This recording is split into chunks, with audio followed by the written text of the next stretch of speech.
દુનિયાના પ્રથમ 5 માં આવતા એવા ધનાઢ્ય વ્યક્તિ વોરેન બફેટ $100 બિલિયન નું એમનું ઇન્વેસ્ટમેન્ટ છે. 63 કંપનીઓ એમની ફ્લેગશિપ કંપની બર્કશાયર હેથવે નીચે છે. એમાંથી 15 થી પણ વધારે કંપનીઝ ફોર્ચ્યુન 500 માં છે.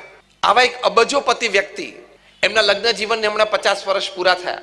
વોરેન બફેટને એમના ધર્મપત્ની માટે એમની 63 કંપનીના 63 સીઈઓઝ દુનિયામાં 50 પાર્ટીઝ ગોઠવેલી. એમાં કન્ક્લુડિંગ પાર્ટી લંડનમાં હતી, ઇંગ્લેન્ડમાં, which was attended by more than 30 heads of states of Europe. 30 જેટલા પ્રધાનમંત્રી અને રાષ્ટ્રપતિઓ ઓડિયન્સમાં બેઠા હતા. એટલે તમને ખબર પડે કે કઈ દરજ્જાનું એ ફંક્શન હશે. 2 કલાક સમારંભમાં પ્રથમ સભામાં બેઠેલા તમામ ને 1 મિનિટ આપવામાં આવેલી કે લોકો મંચ ઉપર આવે અને વોરેન બફેટ કે એમના ધર્મપત્ની સાથેના પોતાના કંઈક યાદગાર પ્રસંગો છે શેર કરે. ફાઉન્ડેશનમાં સાથે કામ કર્યું હોય એક સ્મરણીય પ્રસંગો બધા શેર કરે અને 2 કલાક આમ 2 મિનિટની જેમ બધાને વીતી ગયા. પછી પ્રેક્ષકગણમાં કોઈ બુદ્ધિશાળી વ્યક્તિ બેઠા હશે અંજારના. He just raised his hand અને કહ્યું કે મારે એક પ્રશ્ન પૂછવો છે. એટલે કપલે કહ્યું કે ઓકે ફાઇન. એટલે એમને પ્રશ્ન પૂછ્યો કે what is the secret of your happy married life of 50 years? 50 વર્ષનું તમારું સુખી લગ્ન જીવન એનું રહસ્ય શું છે? જો લગ્ન જીવનની આગળ એક શબ્દ વપરાયેલો સુખી, એમનામ તો ઢસડીને 50 વર્ષ ઘણાય પૂરા કર્યા હોય. સુખી લગ્ન જીવનના 50 વર્ષ. વોરેન બફેટની સામે માઇક્રોફોન હતો. એમના ધર્મપત્નીએ માઇક્રોફોન ખેંચી લીધું કે મારે આનો ઉત્તર આપવો છે. જાહેરમાં આવા એક સમારંભમાં વોરેન બફેટની આગળથી માઇક્રોફોન એમના ધર્મપત્નીએ ખેંચી લીધું. વોરેન બફેટના ચહેરા ઉપર એક રેખા પણ ફરી નહીં.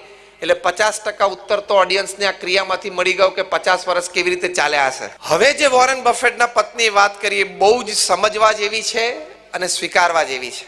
એમણે વાત કરી કે there has not been a single day in our married life of 50 years where me, my husband and my children, we have not sat for dinner together at 8 p.m.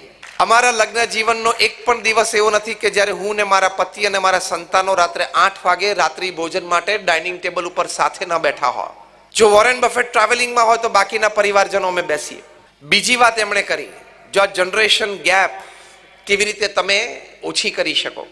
એમણે કહ્યું કે એક પણ દિવસ અમારા લગ્ન જીવનનો એવો નથી કે રાત્રિ ભોજન પછી હું ને મારા પતિ અડધો કલાક માટે સાથે બંને એકલા ચાલવા ન ગયા હોય. એમાં અમારા બાળકોની આદતો, અમારા બાળકોની વિચારધારા અને અભિગમ, અમારા બાળકોનું શિક્ષણ, અમારા બાળકોના મિત્રો, એના વિશે અમે ચર્ચાઓ ઊંડાણપૂર્વક ન કરી હોય.